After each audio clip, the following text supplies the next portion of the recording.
সমাপনী বক্তব্য নিয়ে আসছেন আজকের অনুষ্ঠানের সম্মানিত সভাপতি, চৌগাছা উপজেলা আওয়ামী স্বেচ্ছাসেবক লীগের সম্মানিত আহ্বায়ক, চৌগাছা প্রেস ক্লাবের সম্মানিত সভাপতি জনাব জিয়াউর রহমান রিন্টু। এখন আপনাদের সামনে সমাপনী বক্তব্য নিয়ে আসবেন।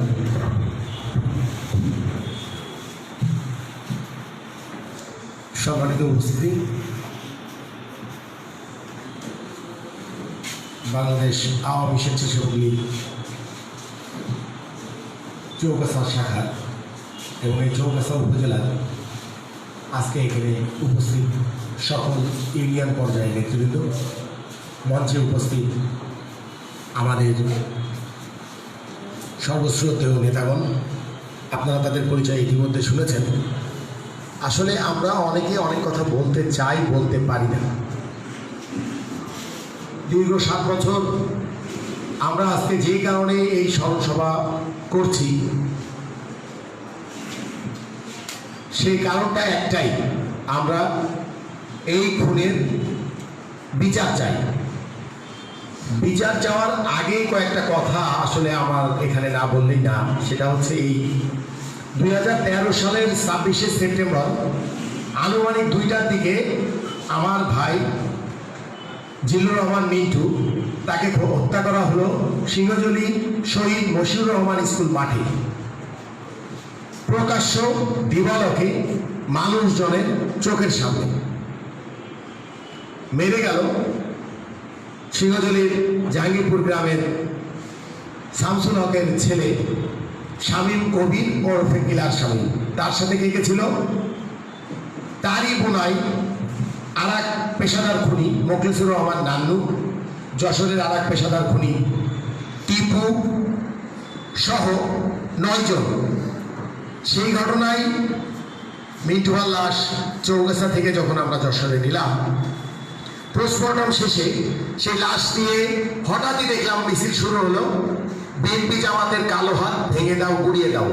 যে লোকটাকে বেলা 2টার সময় গুলি করে শামীমের মতো লোক, যে কার আশ্রয়ে লালিত পালিত, এটা চৌগাছার সকলেই জানেন। এখন কার আশ্রয়ে আছে, কে তাকে শেল্টার দিচ্ছে, কে তাকে প্রশাসনিক ব্যাকআপ দিচ্ছে, সকলেই জানেন। সেই লোকটা গুলি করে গেল, মিছিল হচ্ছে জামাত বিএনপির নামে। তো আমি একা, আমার ভাই, আপনারা চিনবেন, আমার আর এক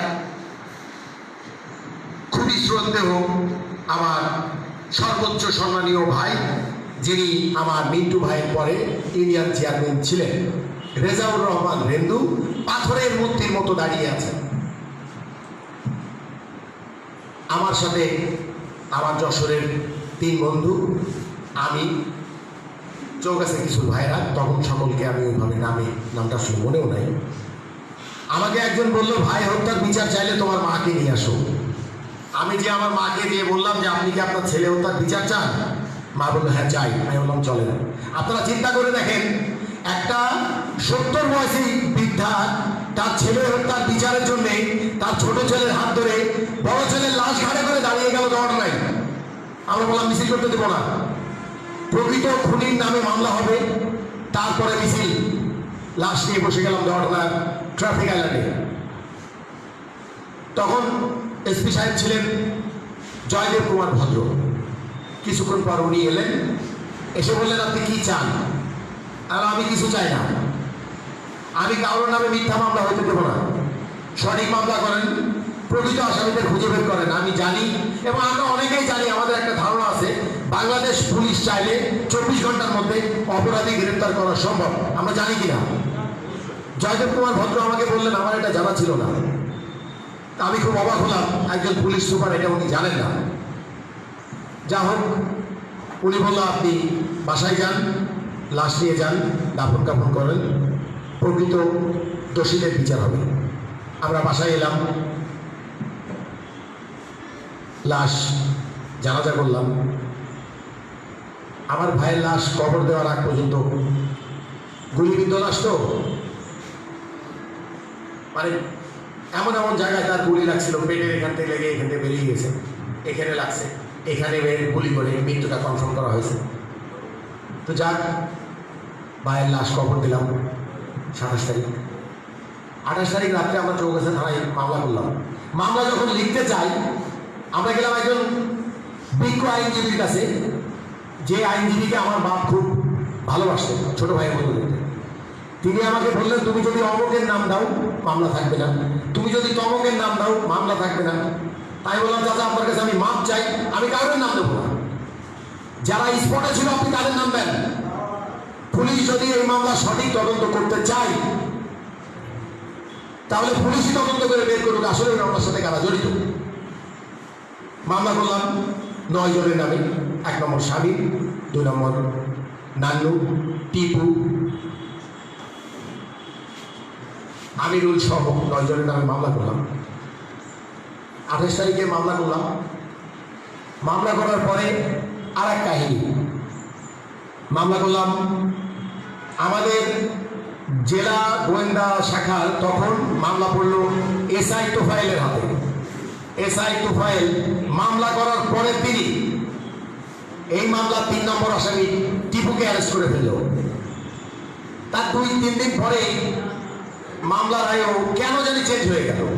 মামলার আয় হিসেবে আসলেন এসআই আবুল খায়ের।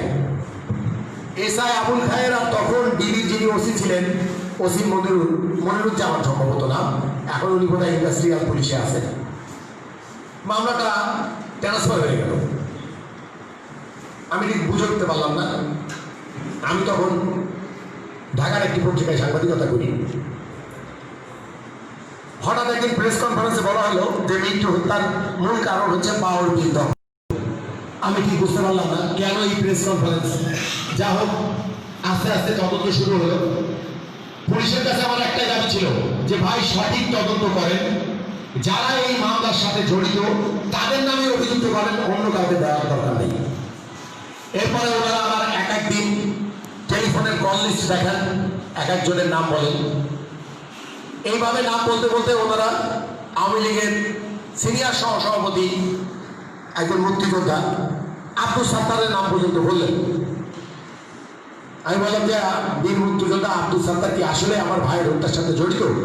তো বললো আপনি কয়েকদিন পরেই বুঝতে পারবেন। কয়েকদিন পরে টিপু গ্রেপ্তার হলো। টিপু না আব্দুল সাত্তারের নাম টিপু আগেই বলে গিয়েছিল, উনি প্রকাশ করেননি, কয়েকদিন পরে প্রকাশ করলেন। বলে আরো দেখতে থাকেন। আমি দেখতে থাকলাম। এর মধ্যে অনেকের নাম উনি দেখাই, বলেন, কল লিস্ট দেখাই, এই দেখেন আপনার ভাই হত্যা হয়েছে এই কয়েকটা সময়, তারপরে এই নাম্বারে যোগাযোগ করা হয়েছে। সিংহজুলি স্কুলে আমার ভাইকে গুলি করার পর স্বামীরা, এই খুনি কুখ্যাত স্বামী 3টে মোটরসাইকেল করে চলে গেল পিছনের দিকে, তার মানে যশোরের দিকে। সেই মোটরসাইকেল কোন নেতার গোডাউনে ছিল, কোন নেতা এই মামলা থেকে বাঁচার জন্য টাকা দিয়েছেন এবং এই টাকা কিভাবে দিয়েছেন, কার মারফত দিয়েছেন, সবই আমি এখন জানি। কিভাবে জানলাম সেটা একজনের কনফেসের মাধ্যমে জানছি। মানে এটা ঠিক বাংলাটা হচ্ছে এরকম, স্বীকারোক্তি আর কি। একজনের স্বীকারোক্তিতে আমি জানতে পেরেছি যে আমার ভাই হত্যা করে 3টে মোটরসাইকেল কার গোডাউনে ছিল। তার চেয়ে বড় কথা, আপনারা একটা জিনিস খেয়াল করলে আশ্চর্য হবেন, জিল্লুর রহমান মিন্টুকে 3টা গুলি করে স্পট ডেড করা হয়েছে, অথচ সেই গুলির ব্যবহার করা সেই শটগান আজও উদ্ধার হয়নি। ওখানে যারা সাক্ষী দিতে ভয় পেয়েছেন তারা আমাকে জানিয়েছেন, আমি নিজে দেখেছি সেটা একটা শটগান ছিল। তারা আমাকে কনফার্ম করেছেন, হ্যাঁ এটাই শটগান ছিল। সেই শটগান আজও উদ্ধার হয়নি। আজব ব্যাপার, একটা লোক গুলিতে মারা গেল, পুলিশ সেই মামলায় অস্ত্র আইনে কোনো মামলা পাঠ করলেন না, শুধু মার্ডার কেসটাই হলো। কি আজব দেশ, কি আজব মামলা। হয়তো আমার ভুল হতে পারে, আমি অত আইন বিষয়ক ব্যাপারে বিশেষজ্ঞ না, তবে খুব অবাক হলাম যে ওখানে গুলি পাওয়া গেল, তার মানে ওখানে আগ্নেয়াস্ত্র ব্যবহার হয়েছে, এটা প্রমাণিত কিনা। গুলিতে মারা গেল, পোস্টমর্টমে বলতেছে যে এটা গুলিতে মারা, শুধুই মার্ডার কেস। ভালো কথা, মার্ডার মামলা হলো। কুখ্যাত খুনি স্বামী ইন্ডিয়ায় যে বিভিন্ন লোকের কাছে ফোন করে স্বীকারোক্তি দেয়, মিন্টুকে অমুকভাবে মেরেছি, এরপরে আসলে তোকে, সেই ভিডিও ডকুমেন্টসও আছে, অডিও ডকুমেন্টসও আছে। তাহলে সে স্বঘোষিত খুনি হলো কিনা? দীর্ঘদিন আসতে পারে না। গত 11 জাতীয় নির্বাচনের আগে হঠাৎ করে খুনি শামীমের আবির্ভাব। জীবনাতে থাকেন, চৌগাছায় অবস্থান করেন, ভালো কথা। উনি নির্বাচন করা শুরু করলেন। আমরা প্রশাসনকে বলি, প্রশাসন বলে না এমন কোনো লোক এখানে নাই। অথচ সে গরিবপুর নিউ মার্কেটে বসে থাকা অবস্থায় আমি ওসি সাহেবকে ফোন করেছি যে ওখানে শামীম বসা আছে। উনি বলে যে না, উনি আসেন নাই। আমি তো বুঝতে পারি না যে এতে দ্বিধাদ্বন্দ্ব কেন। এরপরে নমিনেশন ডিক্লেয়ার হলো। আমাদের মাননীয় প্রধানমন্ত্রী জননেত্রী শেখ হাসিনা নমিনেশন দিলেন। যিনি নমিনেশন পেলেন তিনি এলাকায় এসে ভোট করলেন। এদিকে নির্বাচন শুরু হলো, ওদিকে তার জয়যাত্রা শুরু হলো। উনি বীর দপ্পে এলাকায় ঘুরে বেড়ান, মোটর সাইকেল নিয়ে শোডাউন দেন। প্রশাসন জানে না, প্রশাসন জানে না উনি যে অস্ত্র দিয়ে আমার ভাইকে গুলি করে মেরেছিলেন এটাও প্রশাসন জানে না। সেই অস্ত্রের কোনো হদিস নাই। সেই মস্তান বাহিনীর আমি পাকড়াও করার জন্য কিছু দেখলাম না। নির্বাচন হয়ে গেল। আমি আমাদের মাননীয় প্রধানমন্ত্রী জননেত্রী শেখ হাসিনার কাছে গেলাম। আমি আমার মা উপজেলা নির্বাচনের আগে আগে নেত্রীর সাথে প্রথম দিন দেখা হলো না, পরের দিন দেখা হলো। উনি আমাকে বললেন, মিন্টুকে কি আসলে এইভাবে মেরেছে? আমি বললাম জি আপা, এই যে তার ছবি। গণভবনের মধ্যে সচরাচর ছবি নিয়ে যেতে পারাই না কেউ। আমি যেভাবে হোক মিন্টুর একজন শুভাকাঙ্ক্ষী ওর মধ্যে পেয়েছিলাম, তার কথা মতো আমি ছবি নিয়ে যে আমাদের মাননীয় প্রধানমন্ত্রী জননেত্রী শেখ হাসিনাকে আমি লিখিয়েছিলাম যে আপা এইভাবে জিল্লুর রহমান মিন্টুকে খুন করা হয়েছে। তখন এমএসপিএম ছিলেন জয়নুল আবেদিন স্যার। উনি বললেন যে স্যার ওখানে আমাদের এসপি মহিবুল আছে। উনি তাকে ফোন করলেন, বললেন মিন্টু মার্ডারে এই আসামির ব্যাপারে পদক্ষেপ নাও এবং আমাকে জানাও। আশ্চর্য ব্যাপার, তারপরে কোনো পদক্ষেপ নাই। আমি যশোরে গেলাম, একজন উচ্চতর পুলিশ কর্মকর্তার সাথে কথা বলার পরে উনি স্টেপ নিলেন। কিন্তু আমাদের কিছু উচ্চ পর্যায়ের জনপ্রতিনিধি, কিছু নেতা যশোরের সেই সকল পুলিশ কর্মকর্তাদের কাছে যে বললেন ওকে একটু সময় দেন, ও সারেন্ডার করবে। এটা যেন মামাবাড়ির বললে একজন জনযন্ত্র যশোর জেলা ছাত্রলীগের সাবেক সভাপতি, একজন রানিং ইউনিয়ন চেয়ারম্যানকে একজন গুলি করে মেরে ফেললো। তার নামে এর আগেও অগণিত হত্যাসহ অস্ত্র এবং বিভিন্ন মামলা, একটা মামলায় 17 বছর জেল। তার বিরুদ্ধে পুলিশ পদক্ষেপ নিতে পারবে না। তাহলে কোথায় গেল আমাদের স্বাধীনতা, কোথায় গেল দল করার সেই সততা? আমি আমাদের মাননীয় প্রধানমন্ত্রী জননেত্রী শেখ হাসিনার দৃষ্টি আকর্ষণ করে বলবো যে আপা, আমি আপনার কাছে গিয়েছিলাম, সাথে ছিল আমার বৃদ্ধ মা। আপনি বলেছিলেন মিন্টু হত্যার ব্যাপারটা আমার মাথায় আছে। আমি আপনার কাছে আজকের এই মিন্টু হত্যার 7ম বছরে দাঁড়িয়ে একটা কথা প্রশ্ন করি আপা, সেই মামলা আইনের বিভিন্ন মারপ্যাচে পড়ে সাক্ষী হয় তো পিছিয়ে যায়। 7 বছর হয়ে গেল, আজও সাক্ষী শেষ হয়নি। সেই খুনি শামীম কবির ওরফে কিলার শামীম, জানি না কোন নেতার সরাসরি আশীর্বাদে এলাকায় মোটরসাইকেল বহন করে ঘুরে বেড়াই, আর আমরা অবাক হয়ে দেখি। অস্ত্র বহন করে, কখনো শুনি এই অস্ত্র, কখনো শুনি ওই অস্ত্র, নতুনভাবে কালেকশন করে। কোন নাকি শীর্ষ জনপ্রতিনিধি তার মাথায় হাত দিয়েছেন, বলেছেন তোমার কোনো সমস্যা নেই। এই জন্য হয়তো পুলিশ প্রশাসন তাকে দেখে না। পুলিশ প্রশাসনের কাছে ফোন করলে তারা বলে শামীম কি এলাকায় আছে? আমারও আসলে ঠিক বোধগম্য হয় না। কখনো কখনো ফেসবুকে তার ছবি দেখি, অমুক ট্রাস্টি ফান্ড খুলেছেন, অমুক জায়গায় উন্নয়ন কর্মকাণ্ড করছেন।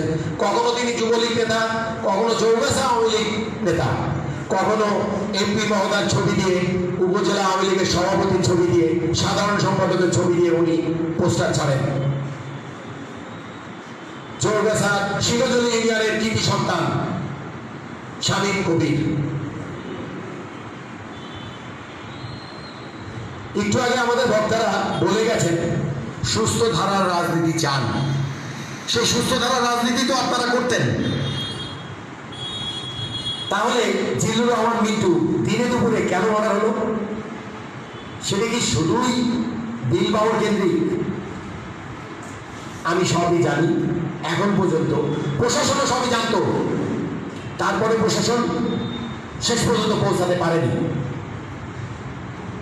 প্রশাসন বীর মুক্তিযোদ্ধা আব্দুল সাত্তার সাহেব পর্যন্ত পৌঁছিয়ে থেমে গেল, কিন্তু তাকে গ্রেফতার করলো না। মামলা আগে বাড়লো না, চার্জশিট হলো, মামলা শেষ, এখন মামলায় সাক্ষী চলে। আপনারাই বলেন যে 5টা হত্যা মামলার আসামি, যার নামে 17 সালেও একটা হত্যা ও অস্ত্র মামলা হলো, সেই আসামির বিরুদ্ধে গ্রামের যারা সাক্ষী আছে তারা কি সাক্ষী দিতে যাওয়ার সাহস পায়? আজকে আমরা এখানে আওয়ামী লীগ করি, দীর্ঘ 7 বছর আমার ভাইয়ের হত্যাবার্ষিকী কোথাও পালিত হয়নি। এখানে যাদের দেখছেন সর্বকোনায় বর্তমান আওয়ামী লীগের উপজেলা আওয়ামী লীগের সাংগঠনিক সম্পাদক, আমি দেখেছি ওনার বাবাকে, শাহজাহান কবির চাচা, উনি প্রায় ফোন দিতেন যে বাবা তোদের খবর কি। আমার তো কিছু করার ক্ষমতা নেই, যতটুকু পারি ওসির কাছে একটু ফোন দিতে, একটু যা যোগাযোগ কর। চেষ্টা করেছেন আমার ছোট চাচা বিশিষ্ট কলামিস্ট মিজানুর রহমান, আজকে আমি ভয়তে তাকে দাওয়াত দেইনি, চৌকাছে আমি রাজনীতি করি, উনি কোনো কথাই ব্যালেন্স করে বলেন না, সোজাসাপটা বলেন, এর জন্য আমার হুমকি হয়, হয়তো প্রাণনাশেরও হুমকি হয়। এখানে উপস্থিত আছেন যারা, যাদেরকে আপনারা দেখছেন, এনারা কেউ ঢুকে খাওয়া সাধু দিন না, তবে এরা ভালো রাজনীতির পক্ষে, ভালো রাজনীতি করতে চায়। 7 বছরে জিল্লুর রহমান মিন্টুর একটা মিলাদ মাহফিল কোথাও হয়নি। ছাত্রলীগের ব্যানারে ফিরোজ, শামীম রেজা এরা করেছে। তার পিছনে কে ছিল? তার পিছনে লেগেছিল সর্বপ্রধান যে লোকটা ছিল, সে ছিল রুদ্দিন আল মামুন হিমেল, ছিল হুমায়ুন কবির সোহেল, মোস্তানিসুর রহমান, দেবাশিস মিশ্র জয়। এরা, আমি তো প্রথমে দিশে এলাম 2014 সালে প্রথম মৃত্যুবার্ষিকী করবো। মেয়র আমাকে ফোন করে বললো যে ভাই মৃত্যুবার্ষিকী করবেন কি গ্রামে? আমি তখন এত প্যাঁচ দোষ বুঝতাম না, আমি চিন্তা করলাম গ্রামে করলেই হয়তো ভালো হবে। ও বললো আপনি করেন। সম্পূর্ণ প্রোগ্রাম সে জয়দা দায়িত্ব নিয়ে করে ফেললো একটা মৃত্যুবার্ষিকী। তখন আমি এটা মৃত্যুবার্ষিকী মনে করতাম, পরে বুঝলাম এটা হত্যাবার্ষিকী, মৃত্যুবার্ষিকী না। আজ সে হত্যাবার্ষিকীতে দাঁড়িয়ে, এর আগেও বলেছি গত বছর আমরা এই হত্যাবার্ষিকী পালন করেছি, আমাদের কথা প্রশাসনের কানে যায় না। তাই বাংলাদেশ আওয়ামী স্বেচ্ছাসেবক লীগের এই ব্যানারে দাঁড়িয়ে চৌগাছা উপজেলা পরিষদের এবং এই উপজেলা যতগুলি নেতাকে দেখছেন আপনাদের সামনে, তাদেরকে সাক্ষী রেখে বলছি, বাংলাদেশ আওয়ামী স্বেচ্ছাসেবক লীগের ব্যানারে শহীদ জিল্লুর রহমান মিন্টুর বিচার আবার সুষ্ঠু তদন্ত করে চার্জশিট প্রদানের মাধ্যমে আমরা বিচার দাবি করব। দরকার হলে আমরা মাঠে ময়দানে নামবো এবং প্রশাসনের কাছে জানতে চাইব কে, কোন নেতা, কোন জনপ্রতিনিধি এই মামলাকে টেম্পার করতেছে, আমাদেরকে বলতে হবে। আমি জানি, সাংবাদিকতা করি, ভিতরে অনেক খবরই জানি। আমাদেরকে প্রায় বলা হয় অমুক অমুক এসেছিলেন, বলে গেছেন ডিস্টার্ব করেন না, খারাপ কাজ করবে না। একটা পেশাদার খুনি, সে খারাপ কাজ করবে না, এই গ্যারান্টিও জনপ্রতিনিধি কিভাবে নেন? কিভাবে উনি খারাপ কাজ করবেন না? গত কুরবানি ঈদের আগের দিন ওনার মদ খেয়ে মনে হয়েছে আমাদের যুবলীগ নেতা মমিন সাহেবকে মেরে ফেলা যায়, এটা কোনো ব্যাপারই না। মদ খাওয়ার পরে মাথায় কাজ করে না তো, ওনারা 8-10 জন বাহিনী নিয়ে কুটিবাড়ি যে হাজির। আর আল্লাহর কি ইচ্ছা, ওরও কি কপাল খারাপ, মমিন ওই সময় ওখানে কিছু যুবলীগের ভাইপো টাইপো নিয়ে দাঁড়াইছিল। উনি যে ওনার বুকের কলার ধরে বিশ্রী ভাষায় মুখ খারাপ, এখনই মেরে ফেলবে। এখন শামীম নামে তো একটা চৌগাছা আতঙ্ক আছে, তার কাছে অস্ত্র থাকে, এটা সবাই জানি। জীবনের জ্বালা, কোনো ভাইপো কি চাবে যে তার সামনে তার চাচাকে মেরে ফেলুক? কোনো ছোট ভাই কি চাবে যে তার সামনে তার ভাইকে মেরে ফেলুক? হঠাৎই ওই মনের লোকজন চিন্তা করে তাই তো মনে মেরে ফেলবে। সকলে তাকে ধরেছে, ধরার পরে কি তাদের হাতে কিছু নেই, কিল ঘুষি, কিল ঘুষি দিয়েছে। একে তো মাতাল চিটে পড়ে গেছে। পরবর্তী শুনলাম কি মমিনরা ওদের মারতে গেছে। আমি কথা বললাম, আমি বললাম ঘটনা কুঠিবাড়িতে রাত 12টার সময়, তার বাড়ি জাহাঙ্গীরপুর, কুঠিবাড়ি থেকে 4 কিলোমিটার দূর। সাথে ছিল আর এক সাবু না কি জানি নাম, ঢাকায় উনি নাকি স্বরাষ্ট্রমন্ত্রীর খুব কাছের লোক। স্বামীকে সবকিছু স্বরাষ্ট্রমন্ত্রীকে বলেন, আর স্বরাষ্ট্রমন্ত্রী নাকি ওখান থেকে ফোন করেন বলে উনি সবাই জানান। সাবু, যার ভাই একজন উকিল, নাম হলো কি জানি নাম, এই কাবিলপুরের দিকে বাড়ি, আমির হোসেন না কি জানি নাম, আমির হোসেন, তার ভাই সাবু শামীমের পৃষ্ঠপোষকতা করে স্বরাষ্ট্রমন্ত্রী দিয়ে নাকি এসপি সাহেবের ফোন করা।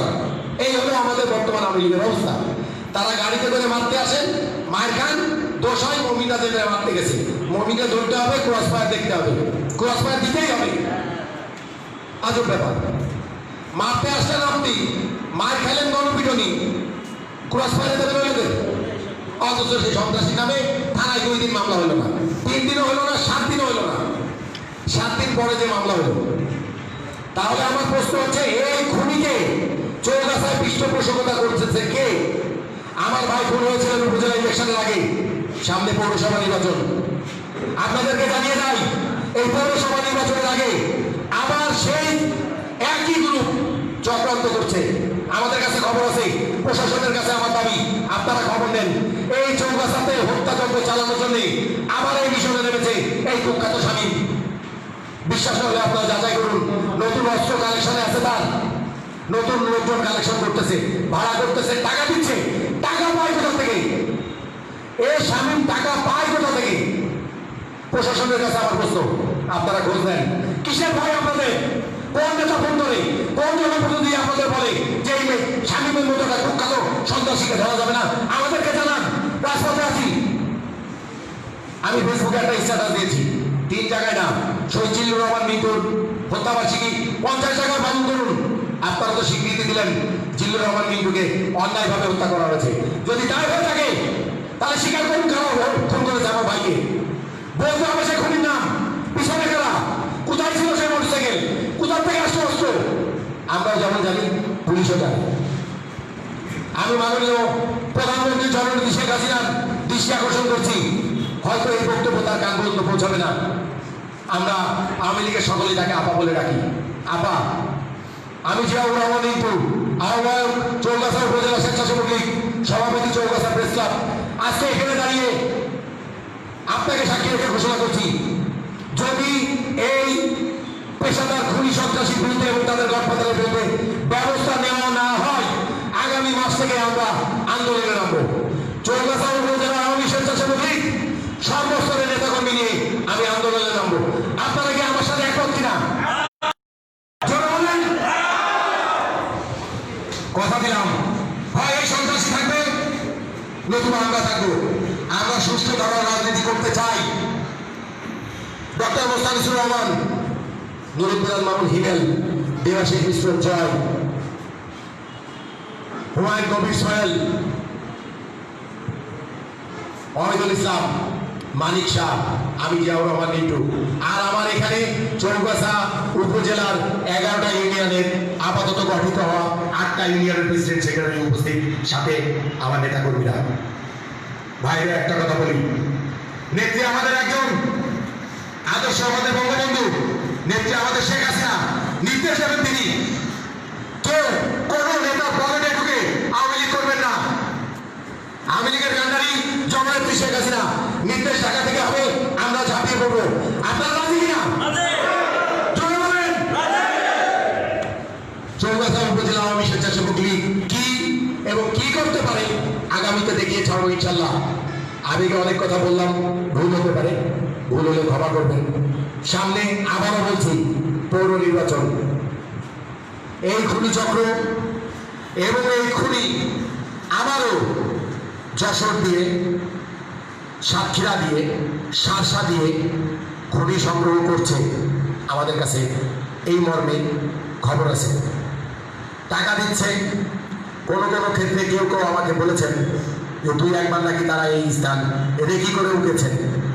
আবার একটা খুন খারাপি হতে পারে, এবং আপনারা কনফার্ম থাকেন, এই পেশাদার খুনি শামীম কবির বাইরে থাকলে এই উপজেলাতে আবার খুন হবে, এবং এর আগেই হবে। না জানেন কোন মায়ের কোন খালি হবে। তাই আমাদের মাননীয় প্রধানমন্ত্রী জননেত্রী শেখ হাসিনা এবং স্বরাষ্ট্রমন্ত্রী মহোদয় দৃষ্টি আকর্ষণ করে বলছি, আমাদেরকে খুনের হাত থেকে বাঁচান। আমরা বাঁচতে চাই, বাংলাদেশ আওয়ামী লীগ করি, বাংলাদেশ আওয়ামী লীগের বঙ্গবন্ধুর আদর্শে বুকে ধারণ করে লালন করে চৌগাছায় সুষ্ঠু ধারা রাজনীতি করতে চাই। আমাদের সুষ্ঠু ধারা রাজনীতি করার সুযোগ দান করুন। আপনারা সকলে ভালো থাকবেন, ভুল হলে ক্ষমা করবেন।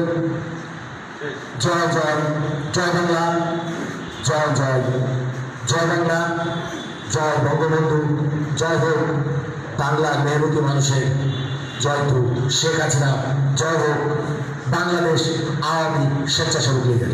ধন্যবাদ সকলকে।